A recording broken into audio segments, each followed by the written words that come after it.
Hello everyone, class 7th. Here is Rashid Khan, your science teacher from Lakshmi Prasad Memorial Public School, LPM School, Gola Bazar, Gorakhpur. I have to explain over there over here as a excretory system or excretion in human being. Excretion in human being. Excretion may take place or human being by the means of different breakdown of a food by different method in the solid, gas and liquid. So in that cases we know that there are the excretory material has to be prepared by the body in the form of a solid, gases and liquid. How it may take place? This can be happen by means of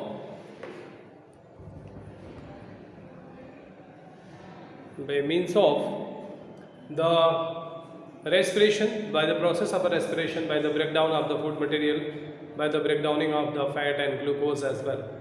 The absorbed material has to be reaches to the whole parts of the body in the form of a blood, and rest of the material has to be removed by the different means of the process or the method. So here some of the method or some of the remaining portion of the food material has to be transported by the means of excretion, and this can be done by the excretory system.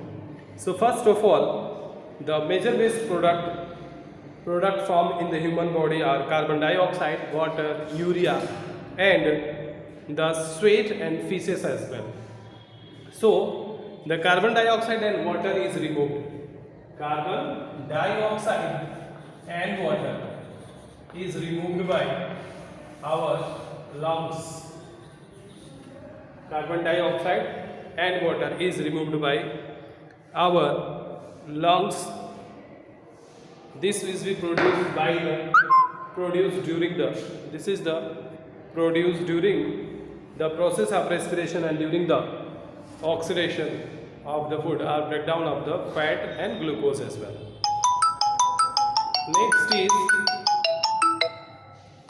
Next is excess water is secreted. Water secretion, excess water secretion. Excess water secretion takes place by sweat gland in the form of a sweat as well, and through the skins. This can be done by skins. This can be done by the skin. Next is the feces. What is the feces? The food material which has to be adopted or absorbed by our body, and rest of the material are remain unused, unwanted. This is what we call the feces. So the feces has to be removed by the large intestines through the anus by the rectum. Here feces is undigested food that need to be thrown out. These feces has to be need to be thrown out. This one is thrown out by the large intestine through the rectum and the anus as well. Here the next one is urea.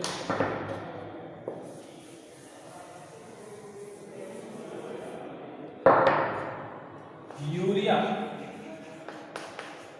It is also the major part of the food which has to be removed by the special structure called kidney. The kidney has scanned and retained that one for the filtration as well. So the urea is produced when the unused proteins get deposited, or you can say the urea is produced when the unused proteins are decomposed. It is formed when the ammonia react with carbon dioxide.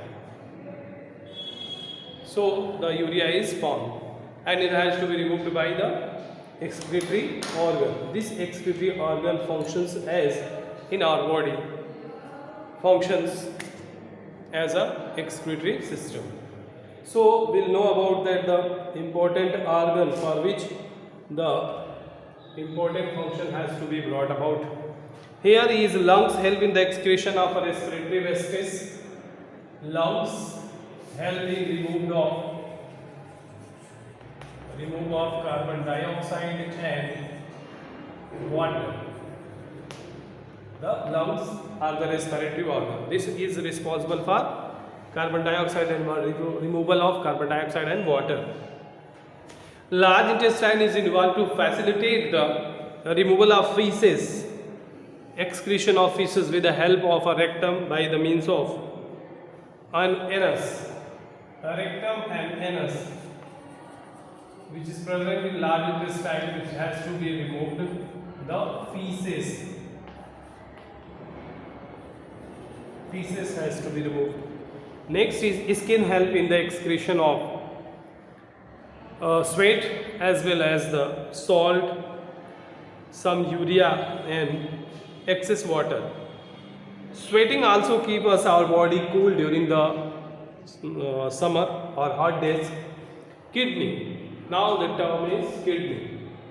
Kidney is the structure. Kidney is the structure that can be very useful for the excretion of the urea as a liquid waste like water and urine. So we will just discuss on this topic about that the kidney. Here is already kidney displayed. So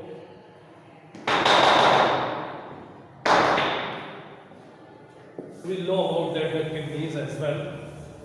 Here you can see the structure of a kidney, in which you know that these are the beans-like structure which is situated either one side of our body to the base of the backbone.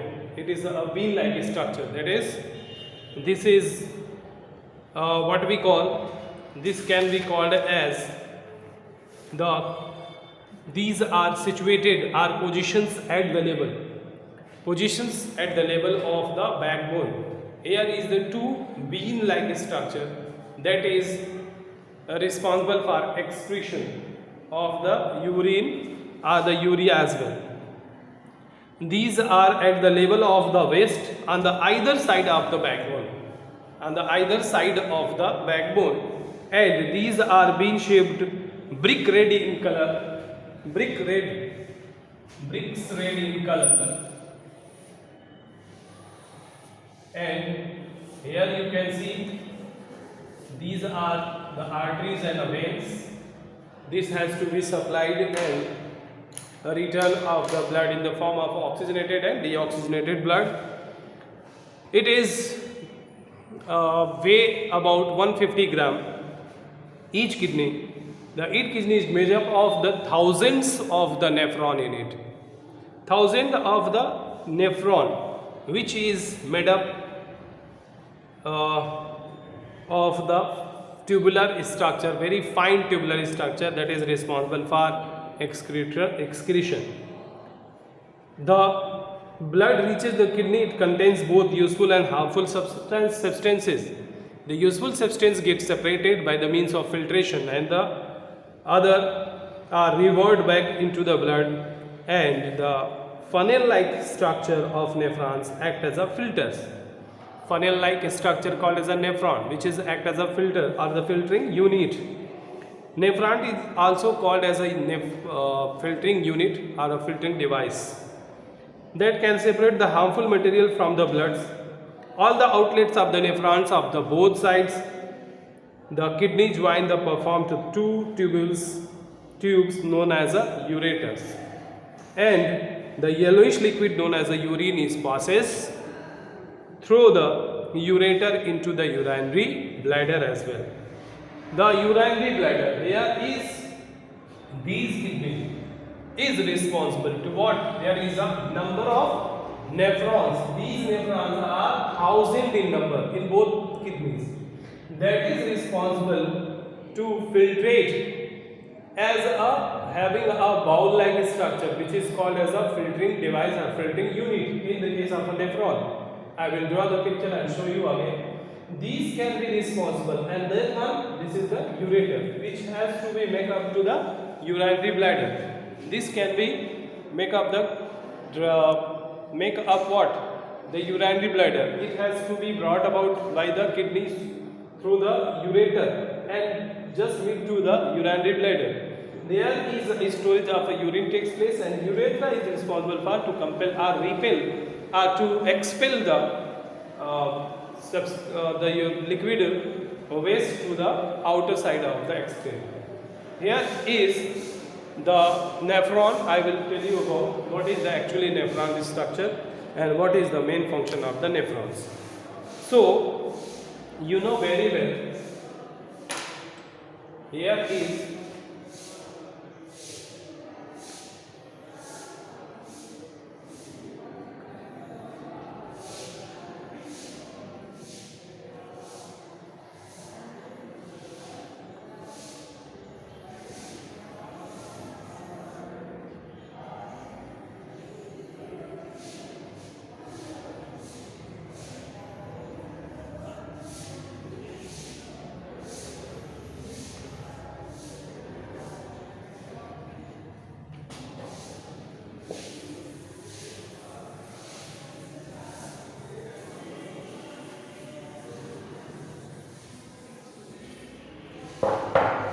here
so this one is known as structure of a nephron, and these nephrons can show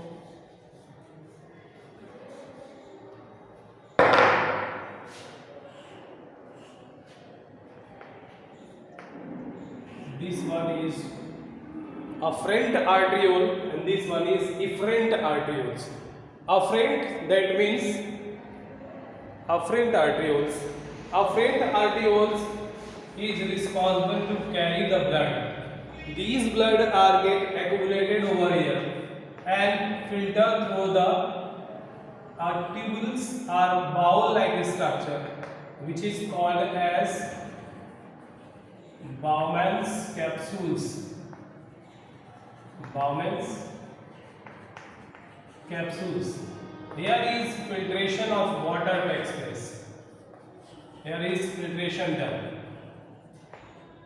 and these filtrations takes place.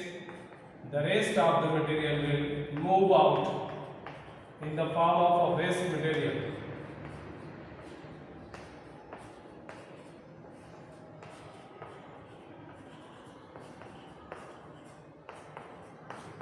And again is to meet to the junction. That junction having a number of nephron in it, you can see in this way. the number of nephrons are connected to this junction, and here is the remaining blood. It has to be removed or transported by these ways. This can supply through this way, and the blood return back again to its wall.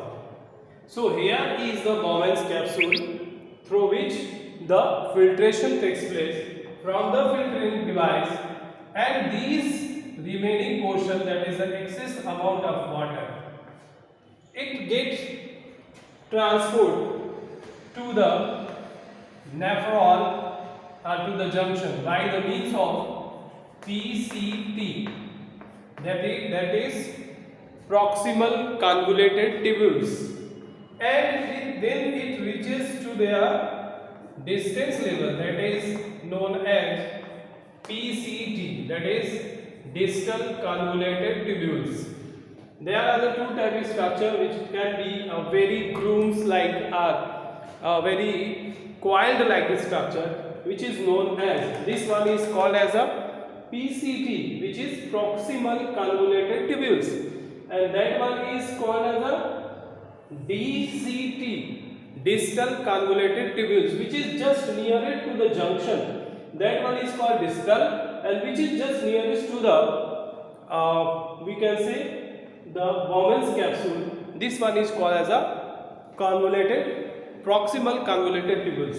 Here is the number of water or amount of water over here, and it has to be absorbed by the PCT, and by absorbing the pressure get decreases, and here is the pressure increases in as well in case of a distal convoluted or convoluted tubules. In case of a proximal convoluted tubules, there is a condensed type of a form, and here is two type of entering. Here is the blood enter. This one is called as the afferent arterioles. Afferent arterioles. And from where the blood is get supplied, this one is called as a efferent arterioles. By the means of afferent arterioles, when the blood enters, then here is a constricted part, that is a very narrower structure from which the blood has to be supplied, and this one is a broader structure. So the blood come or blood supply in a large extent, but supplied to the other parts in a very less amount. So here is a pressure generated, and due to this pressure, the blood is passes blood is filtered into the Bowman's capsule, and it has to be supplied to the PCT and reaches up to the DCT, and finally it reaches up to the junction, and from where the blood, here is the water get collected in here in the form of a urine, and this has to be extract or may be transported to the urinary bladder by the means of ureter, and from the ureter it has to be thrown out of the body by the means of urethra. It is the process by which the kidney filters the important material into the form. Now the filtered blood get out, the unfiltered blood get again supplied to the means of this convoluted tubules. So we can say this is the process by which the blood get filtered and the urine get formed, and through this the function of kidney you can follow, or you can see the structure of a kidney. Okay, this is all about the kidney. If you have any doubt and query, so comment into the comment box, and we'll meet to the next video again. Thank you for being here. Thank you for